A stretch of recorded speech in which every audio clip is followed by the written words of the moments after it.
So కొన్ని random thoughts అనమాట. New year వస్తుంది కదా! నాకేమనిపించిందంటే, సో ప్రతి ఇయర్ న్యూ ఇయర్‌కి మందు తాగడం గానీ, లేదా బయటికెళ్ళి గంతులేయడం గానీ, అటెన్షన్ సీకింగ్ బండి మీద బాగా రేస్ చేసి బాల్ దొబ్బడం గానీ, ఇయన్నీ అనిపిస్తున్నాయి. న్యూ ఇయర్ అంటే ఇవన్నీ చేస్తేనే మనం హ్యాపీగా ఉన్నట్ట. ఆ! అండ్ ఇలా చెయ్యాలని థాట్ ఎందుకొచ్చిందసల? మనల్ని మనం డిస్ట్రాక్ట్ చేసుకుంటున్నాం మందు తాగి.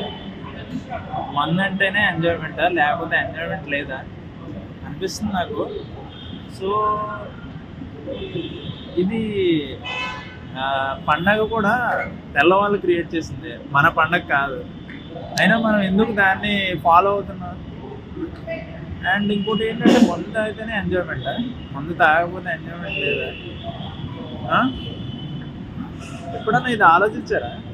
ఆ! నాకదే అనిపిస్తూ ఉంటది ఎప్పుడు. అది బాగా డీప్‌గా ఆలోచిస్తే, యమ్మ ఈ మందు తాగితేనే ఎంజాయ్‌మెంటా? లేపోతే ఏమీ లేదా?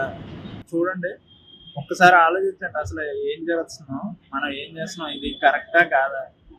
అండ్ నేను చెప్పింది కూడా మీరే ఆలోచించండి. ఇది కరెక్టా? కాదా? నేను చెప్పిన దాంట్లో కూడా బూతులుండొచ్చు. బట్ మీరు ఆలోచించండి. మందు తాగితేనే ఎంజాయ్‌మెంటా? నేను చెప్పింది బాగా ఆలోచించండి. అండ్ సొసైటీ మనల్ని అలాగా తయారు చేస్తుందా? సొసైటీ మనల్ని అలాగా బ్రెయిన్ వాష్ చేసి మనం ఈ రూట్‌లోనే ఉండాలి. ఇదే చెయ్యాలి. ఆ!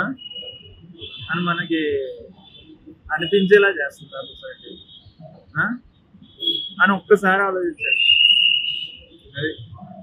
And advance happy new year. దీనివల్ల మీరేమన్నా ఆలోచిస్తే ఏమన్నా మీకు కూడా ఉపయోగపడతదేమో అని నాకు అనిపించింది.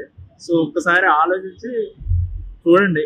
నేనన్నది ఏమన్నా రైట్ అనిపించిందా? రాంగ్ అనిపించిందా? ఒకసారి ఆలోచించండి బాగా. Okay. Advance happy new year.